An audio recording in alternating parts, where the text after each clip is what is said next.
Hello, everybody. Thank you for joining us today for one of our fireside chats.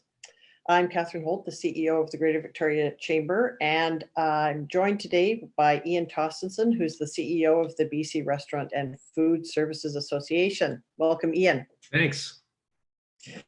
Now, Ian's been in this job for over 10 years, which gives him lots of perspective on what he's going through right now. The restaurant industry was one of the most heavily affected industries and early and heavily affected industries by the pandemic. Restaurants and bars were shut down by the Provincial Officer of Health very early on. And the industry is now looking at reopening, has submitted guidelines, suggestions to the province for how to do that. So we have a lot to talk about today. I'll start with some questions, and we invite anybody who's listening to send in their questions by using the comment section on Facebook. And we have a system where they'll be passed on, and I'll have a chance to ask Ian your questions. So Ian, to start out with, could you give us a bit of context? Give us a sense of the size of the restaurant industry in BC. Yes, quite staggering. It's comprised of 15,000 restaurants all throughout the province. Get this, 190,000 employees. And it's the third largest private sector employer in British Columbia. And it generates about $14 billion in economic activity. So it's very substantial. The 190,000 employees that we have, or had actually, about 90,000 of them are between the ages of 15 and 24. So it's an important youth industry. And within that cohort, there's a lot of women. So it's critical that we find a way back into the industry. It's such a critical component to, just not employment, but also to whether it's local wines, craft beer. We have problems like now with a surplus of potatoes in British Columbia because there's no place for them to sell it, i.e. restaurants. So it's got a staggering influence on the local economy. Absolutely. And Victoria, I think, has a disproportionately large, ratio of restaurants to other businesses too, doesn't it? Yeah, so per capita, it over indexes for sure, but that's a function of tourism, obviously. Mm-hmm. And that's the big downside right now. When we are going to see tourism that's, probably for at least 15 months on the sidelines, we've got a lot of built up infrastructure in those restaurants that, is almost idle capacity. So we've got some ideas around that, but that's a real problem, especially the restaurants, around in the harbor and that relied on cruise ships, although I heard that cruise ships might be coming back, not in a meaningful way. So it's going to be a really tough road back for most restaurant owners, unfortunately. But I think the good news is that we're going to open the roads up fairly quickly here. However, conservatively, we're going to probably learn about that tomorrow with the Premier to see what the path forward looks like. Yeah, when you say 15 months, that's anticipating all of this year and so that's like summer, fall next year before we actually get any significant improvement. I think so. And the uncertainty for all of us, I think, is it seems to be, well, do we need a vaccination before we can do anything? And I think that we've shown in our plan with government that we don't need a vaccination, but you're also looking at other alternatives, which are, what are the kind of therapeutics can we use drug-wise? What kind of testing can we do for employees and maybe I don't think so much the patrons or the guests of restaurants, but this is going to be a world going forward here that we've never seen before. But I don't lose hope. I think it's going to be a world that we can have some fun with and enjoy it under a different set of circumstances. And our job is going to be to make sure that I said the Premier actually called us 10 days ago. And he said, I really applaud the fact that your industry has taken the leadership to put together something to help us reconsider how to open the industry. And we agreed there's two factors at play here. There's public safety and there is the public confidence. And public safety we can nail because that's what restaurants do every day. but it's the public confidence that we're going to have to really work hard on, because so many people in such a short period of time have been conditioned to stay home and be grumpy. So we have to break that. And I'd say that with a lot of respect. There's a lot of people that are feeling really bad right now. And I think a lot of people are missing their favorite restaurants, for one thing, speaking personally. yeah, That's yeah, it's a real pleasure in life. And there's so many fine restaurants in Victoria to enjoy, big and small, casual and more formal. I mean, we have had one heck of a vibrant, fabulous restaurant scene over the last few years, and to really kind of symbolic of how well tourism was doing in the city. So to see that just shut down overnight has been a real shock, a real shocker to people. yeah. It's kind of like it's like the movie you watch, and you're watching the boat, and you can see behind the boat, but the captain of the boat can't see this. There's a huge tsunami behind him, and it's going to hit him. And that's exactly what happened to the industry. Is that there was some chatter out there. We saw the Asian restaurants in particular went offline in sort of mid-January, but no one for a minute thought that with a flick of a switch, that restaurants would be closed and destined to take out and delivery for the next period of time. So talk a little bit about what the magnitude of that impact has been on restaurants, because we've heard a ton about takeout and delivery being a solution of sorts, or an alternative model for restaurants in general. How much of a solution is that? How much so let me just back up first. What is the magnitude of the impact, and then has that actually been a solution? It's a part solution, but it's not it's not a business model that we can survive on. If you take a dine-in restaurant that's now doing takeout and delivery, that might be maybe 20% of their sales. So there's a big gap between that and what they were doing before. The other issue with takeout and delivery is the fact that it's very costly for a restaurant to do that, because they're using third-party delivery companies, like Skip the Dishes and Uber Eats in particular. They're charging anywhere from 25 to 30% commission Wow. to the restaurant. So in a full service situation where the restaurants are open, they could sort of take those costs and spread them between their in dining and their delivery. But now it's all they have. So on that note, for anybody in the restaurant industry that's on this call, what we've done is we put a request in last week to the Minister Mungel, and said that we should go by way of the route. I hate to do this kind of stuff, but when you have an industry that's making zero money, is to cap those fees at 15% temporarily, as they did in Seattle, as they did in Los Angeles, and as they did in San Francisco, because the companies have an audience, a captive audience, and so you see them all the time. Go to Skip, go to Uber Eats and order your food. Well, it's in their best interest. It keeps them busy. But the business owner is trying to make a margin on this. So I hope that something happens with that, because it's going to be a while. Whenever the green light is tomorrow with the premier to open, it's going to be months of trying to build up volume in the restaurant, because I can guarantee you that we're not going to be opening at 100% capacity yet. You're going to probably see some very strict protocols around social distancing. And so in simple terms, you might see a restaurant only utilizing maybe half of its space to ensure all those social distancing. Now, how long that lasts for, it could be a couple of weeks until we get our groove going on and understand that. But in the meantime, at 50% capacity, even at that point, restaurants can't make money. So it's going to be I mean, the industry is famously a very challenging industry to be financially successful at. And very, very small, tight margins. That's the story everyone hears about restaurants. So to cut that in half, you're absolutely not making money. So could you talk a little bit further about what you did with the industry, what you submitted to the province, what you're recommending? This will turn out to be, I think, a really important chapter in the BC Restaurant Association. And so prior to, say, 2 weeks ago Monday, we were thinking about, we should be proactive, and we should put together a plan, because we're dealing with food. It's not, we're not dealing with shoes here, we're dealing with food and people. Shoes are important, by the way, but it's a different matter. So we were thinking about this. And then 2 weeks ago, yesterday, Dr. Henry said, I'd be really interested to hear what the restaurants have to say about how to open. Mm-hmm.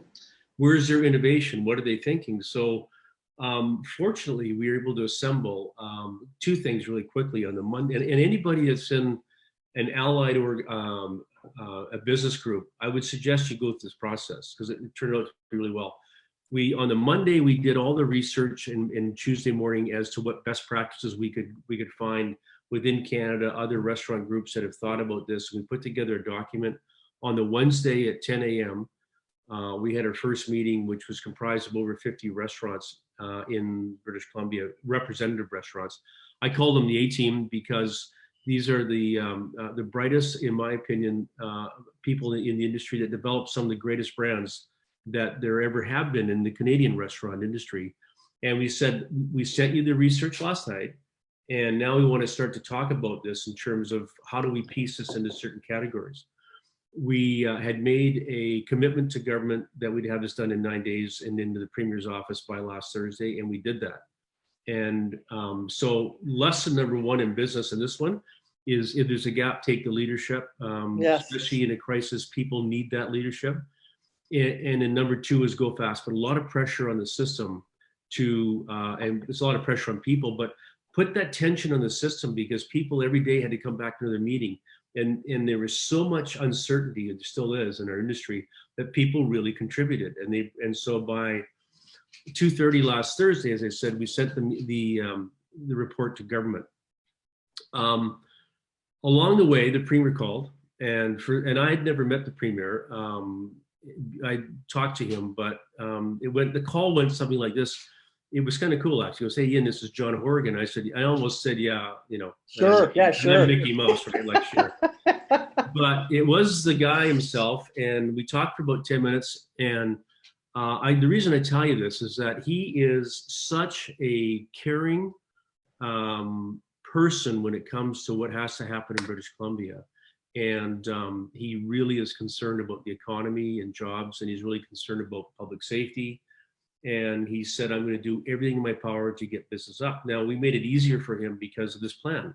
That made it a lot easier for him and Dr. Henry ultimately to say, okay, this is a very extensive plan. So where have they gone overboard and where they haven't? But that's where it is. And now what's happened is that we've developed a built-in working group. I've always wanted to have this of industry leaders that we can solve problems. So I can get a Zoom call, new technology, and go, guys, we have a problem. Can we jump on a call and solve it? And so you might be in this world of ever evolving guidelines and changes, like the federal government has been up till now in shutting things down, and then in trying to, and the provincial government for sure, and then in trying to help. So with their wage subsidy and their rent program and their loans and their CERB, they did evolve those as different challenges and different cracks appeared in what they had designed. So maybe that's what you and your reference group are going to find yourselves engaged in, is how does this work and what should we change and what's the next step and what happens this week? Are you anticipating a kind of ongoing dialogue with government and how to make restaurants? Well, yeah. So because the program, and again, I share this because I don't think it's good enough that you just walk into a restaurant that's now open and you go, hang on a sec, there's a whole bunch of questions that raises if you're a general public person. So I think we're going to take this as far to the point that if a restaurant wants to open, they have to have something on the outside of their door, which it could be, it's not going to say Dr. Henry certified, but it's going to say, I wish it did, that'd be awesome. But it's going to mean that the business owner acknowledged their total responsibility and the protocols that they have to go through as a business to open. And so I envision this, and the government's really liking this because it means that we can self-monitor ourselves. So you would go to a website and register your restaurant. We'll work with the health authorities. And it's not going to be onerous. It's not going to be like 2 hours. It might take you 10 minutes to say, I understand this, I acknowledge that. This is what my plans are. We take that, we get triggered. The restaurant the next day gets a courier that contains a bunch of stuff that they're going to need. It might be the thermometer for taking temperature of their employees. It might be tape that we need for floor. It might be the protocols, the registration sheets, all those different things. So the business owner doesn't have to think about it, that it's consistent. So when you and I go down the street and go to a restaurant, I'm going to say, and I said to the government, we don't want restaurants opening unless they go through that protocol, because if they don't and something happens, how are we going to explain it to the public? It's just like, well, you sort of, so that's going to be a mammoth amount of work to do this probably in 3 or 4 weeks, but it doesn't matter, because I think all of us have a real privilege to be part of the regeneration of this economy and taking it straight on and making it whatever we want, because there's no rules. There's no rules that what it's supposed to look like on either side. But if we apply that determination, in it, we'll get to some semblance of the new order. I've got a question from our watching audience. So, you're talking about maybe a restaurant being half full, maybe just 25% full. Yeah. So they've already got that financial challenge. And then do you know how much it'll cost them to operate under these proposed guidelines? Have you costed them out is the question. Yeah, so we don't think it's going to cost them too much. It's going to be, so let me sort of paint the picture. So when you go to a restaurant, you're probably not going to line up. You'll probably be asked to come in when your table's ready. You're not going to be sort of seeing people on the way out. So you're going to see a lot of separation that way. You'll see separation of the tables. I think we're looking at 2 meters between tables, and you might see some plexiglass that happens between booths, at the tops of booths. You may see some employees wearing masks and gloves, which are probably more of the cleaning crew with dishes. You're probably not going to see that with the server, although every time there's a new person on site, they'll have a temperature taken. There'll be a whole list of protocols health-wise. So it's going to be a safe environment. 50% won't work, but what is, I think there's going to be tomorrow, because Dr. Henry sort of suggested this, and I hope that in Greater Victoria, this happens, is that, and this is going to be a key, is to get the municipal governments to sort of get moving here and say, in Vancouver, they said, we want to extend as much space on sidewalks and space on roadways to make patios, and we'll make them big. And so we'll get outside. So, and that won't be part of the restaurant's floor plan. So we can get a whole bunch of people outside enjoying the air, enjoying the restaurant. So that could help. But we need to get the cooperation of the folks at City Hall, because if we start getting bogged down to, well, can you submit the diagram and, we'll get back to you and stuff, it's not going to work.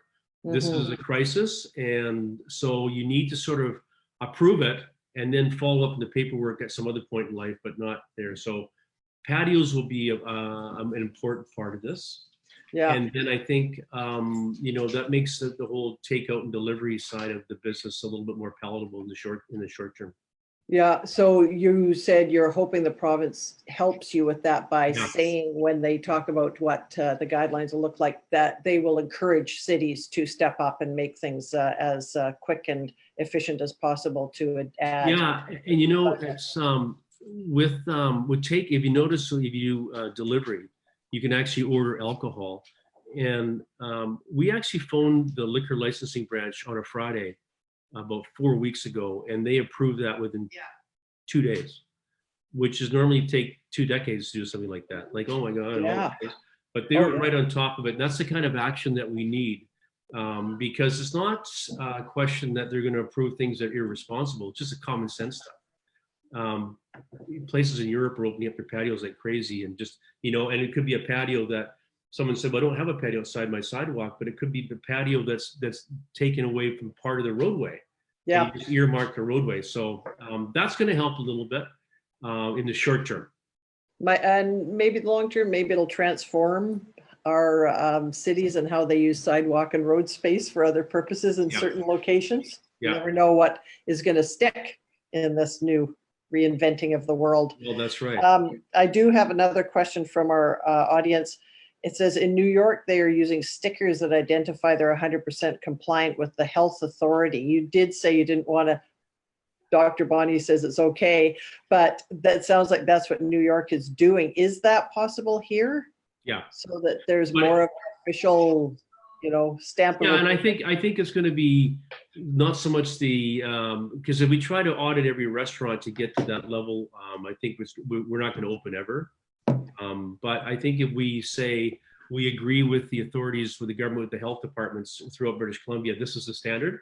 And so now your restaurant is operating under that standard. It allows them to go and say, you know what, we've agreed with your industry that these are the standards and you're not following them, so we're going to close you down. So that's, I think that's almost the same effect as New York. Yeah, it's kind of a reverse onus, not they put the stamp, but they take it away if you haven't met your own industry guidelines. Well, I talked to somebody that's responsible for WorkSafe, and they said it's a nightmare. I mean, they have like thousands of businesses, all that have to sort of figure out how to reopen in a safe manner. So, note to yourself, on the people on the call today, if you can group in standards and get it to government and how you want to operate. Like I found the guy that's he was on the TV the other day. He does he's a Western Canada guy for salons. And I thought, we all need a haircut here. We got to get this thing going. I keep hearing that it could be lost. So I got a hold of him and I said, what have you guys done in your sector? And he said, well, not really. And we don't really deal with government. And I said, so I sent him our plan. And I said, you need to do something like this, where you tell Dr. Henry and show her how you intend to open up in a safe manner. Because otherwise she's sitting there going, well, we have all these thousands of small businesses. It can be done, but you have to self-police it and give the government confidence. And so they're off to do that. So just maybe we'll get haircuts sooner now in BC than having to wait too long. Yeah, good. Who knows, right? Thank you for that leadership, Ian. All of us are grateful if we can get a haircut. Yeah. Who cares about the restaurants? We just need a haircut. Yeah. Haircuts and restaurants, both. Okay, so those are operating plans. Have you dealt with either the federal or provincial government with regard to further financial help for the sector? I sit as a member of the Small Business Roundtable. We met this morning with Minister Mongell, and so they have a tie-in straight to the federal government. We don't do a lot of work on the federal government. We're very centric in British Columbia. But obviously having to feed in. So what we're seeing right now, a couple of things. Here's a story for you. With the very first phone calls I got when this happened, no one knew what was going on, right? And so we said we'll take every phone call. Phone is 24/7, doesn't matter. Yeah. Every single phone call we got from someone in the restaurant business, the question was, how do I look after my staff? Mm-hmm. It wasn't like, oh, my landlord or my food is just going rotten. It was like, how do I take care of my staff? It was like so amazing and so typical of hospitality. So we, the CERB program did a pretty good job of taking all those employees that were laid off, I think about 180,000, and putting them on CERB, which was great. So that protected that. Then there was the wage subsidy. So if you remember, the wage subsidy program came in at 10%. And it went to 75%. Yeah. So that helped a lot of companies that were particularly thinking about takeout and delivery. They brought staff back under the wage subsidy to be cooks to do that. So that when was it? About 10 days ago, they announced the rent piece, and I had restaurants going, "This is it. This is the final chapter in the trilogy, right? That this is going to really help me." But it turns out that there's a lot of problems with it. Number one, to show a 70% decline in business is sometimes too much, because some restaurants, they might be declining, they might have declined 50%, but they built their business up a little bit, but they're still not making money. So 70%, and we played this back to the federal government, is too high. Yeah. And then the whole business about leaving to the landlords, if they don't have a mortgage, they can't pass it on, that has to change as well too, which we think it will. Yeah. So if we can solve that, the rent thing, then the next problem that we have is the whole liquidity thing. So that you've closed your restaurant down, but you still owe probably your food supplier, and you have a bunch of other bills. So we're trying to figure out a way, what they did in 2008, where they did distressed assets in the United States. They would take those assets off and say it's all the food suppliers, and the government goes in and buys all that debt, takes it off, clears the whole thing, allows you to go and start doing business again with your food supplier. But the business now has probably 4 or 5 years to pay that debt back. So it's not like they're facing a mountain of debt so quickly. So we're working through that because that's the big thing now is going to be the liquidity. Yeah, so that's a different version of they've had a $40,000 loan program as well. And a ton of businesses that we know of have applied for that and received it quite quickly. But then there's all kinds of comments about incurring debt when you don't have any revenue, or not enough. 40,000 is either not enough to get you anywhere or too much debt if you don't have any revenue. So this sounds like a different approach where you take the burden of debt away and give the person who owns those debts a longer period of time to pay them back. Yeah, exactly. I think the taxpayer might find that a bit more palatable. You're right. When we wrote the premier, I think the day this happened and said we should, and we started using these words like wrong word, defer this and defer that, and employer's health tax and the PST and the carbon tax. Then we suddenly realized, like, why is that attractive to you as a small business person? Go, great, everything's been deferred. And I owe all this extra rent. I borrowed $40,000. So I think what's going to happen is of the 15,000 restaurants, I think we could see casualties in this sector of up to 30%. I mean, I can see it to be that pervasive because there is no staying power for so many small restaurants. And I hope it's not that number. It's going to be 20%. You're saying 30% even with all these pieces of in place, all of the government programs that have been outlined. Wow, 30%, one in three almost. Yeah.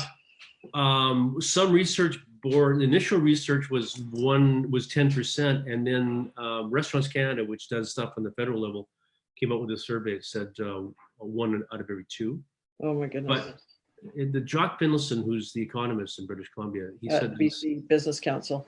Jock said the trick here is how fast can you flush money into the system to keep everybody whole. And what happened in 2008 was that there was a stall and there was enough cash in the system, and as a result, people sort of went sideways and couldn't do it. So I think the federal government's doing a pretty decent job so far, but well, they've got the first 3 months covered. Most of their programs are April, May, June. So I think the big question mark hanging over a lot of businesses is then what? Because it's not like it's looking. There was some hope there would be a big bounce back after people could reopen, but just listening to you and the rate at which this is going to play out, there's no big bounce back. It's going to be a long haul. So there's going to have to be something after the first 3 months after June. It is going to be long. I mean, I go to the grocery store. If I went down the other day, down an aisleway the wrong way, I didn't realize there was one-way aisleways, right? Stupid me. And people got really, there's a couple of people really mad. I had backed up and said I'm sorry and stuff. And so it just said to me that there's a sensitivity right now in the general population. They need to be led to honesty in terms of how safe I am. And that's the challenge that we're going to have to put forward here is, and I know that, 99% of the business people in this sector, they do that so well, and they'll be so committed to doing that. But nevertheless, some people are going to be reluctant to do anything until, I don't know, what, a vaccination or something. So I got a couple more questions here. What about the impact on the consumer with regard to the price of restaurant meals when the only way these restaurants can operate is with such a reduced capacity? That's really interesting. I had someone that just said, we got to be careful that the industry doesn't decide to discount itself into oblivion. It's a race to the bottom. So I sort of been thinking about that. We should probably make sure that restaurants, and I think people are prepared to do this, is to pay a fair price. So I don't think you can see a lot of discounting, but I think you're going to see that on the other side, you're not going to see restaurants putting up their prices to sort of pay for this either as well, because it's going to be a combination of sweet spot between how much business and what your prices are. People will be really wary about their dollars and cents for the next period of time. So I don't see anything dramatic there that's going to the guests of restaurants going to feel any impact. So it's just going to be a survival mode. Yeah, they're maybe not making anything, but they're just trying to keep their customer base and keep their presence and keep themselves operating. You might see restaurants, going to higher margin items on their menu, reducing their menu, trying to be more efficient and try to get some more profitability out of their food sales. So I have another question here. I think this is more can you help this person with this issue? Is the liquor board willing to allow food trucks to sell alcohol with deliveries? I guess food trucks don't serve alcohol as it stands now. Yeah, so what the government is doing is distinguishing between what we need to do now to stop the industry from falling off the cliff, or more off the cliff, or whatever the expression is, and then what would be nice down the road. So for food trucks, I think they would see that as that would be nice to do in the future, but not necessary now. So I really can't answer that. I think it would be in line with where the government wants to go in terms of outdoor eating. And so I think we'll advance that for sure. Yeah, just seeing that comment or that question about food trucks made me focus on food trucks, which is obviously a good solution. Part of the problem is that the government has this red line. So in your restaurant, you have a red line, and that's where you can consume alcohol. And outside of the red line, you can't do that. So the first thing you just hear it now is, well, where's the red line for a food truck, right? You're gonna have people walking down the street drinking in a park and all that stuff. Fair enough. Yeah, fair enough. We'll see what we can do. Yeah, okay, it's on your list. Okay, so we're just about out of time here. Any more questions coming in? Great. Anything else that I had one. Yeah, you talked about the 30%. So that was kind of my covering off my question about long-term impact. Anything else you want to leave us with, Ian, before we wrap I think that's order. I mean, despite the fact it's costly for a restaurant, if you feel like some food, order it at home, enjoy yourself, order some BC product wine to go with it. If you don't feel like doing that, even going to and buying a gift certificate for your local restaurant down the street, that will be there eventually for us again. They make a lot of contribution to the local economy. They're always doing when we had baseball teams, who knows? But you know what I mean? That'll all come back. And they're so generous. And I know that just even a $25 gift certificate for a lot of those restaurants will really make a difference. Good advice. Yes. So thank you very much for your leadership in your sector, helping us have a pathway forward. Ian, much appreciated, I'm sure, by all your members and the rest of us who look forward to going back to our local restaurants, as many of them as possible, as quickly as possible. Thank you so much. Yes. Thanks for this. And thanks very much for giving us your precious time and for joining us today. All right. Take care. Thanks, Ian. Bye-bye. Bye.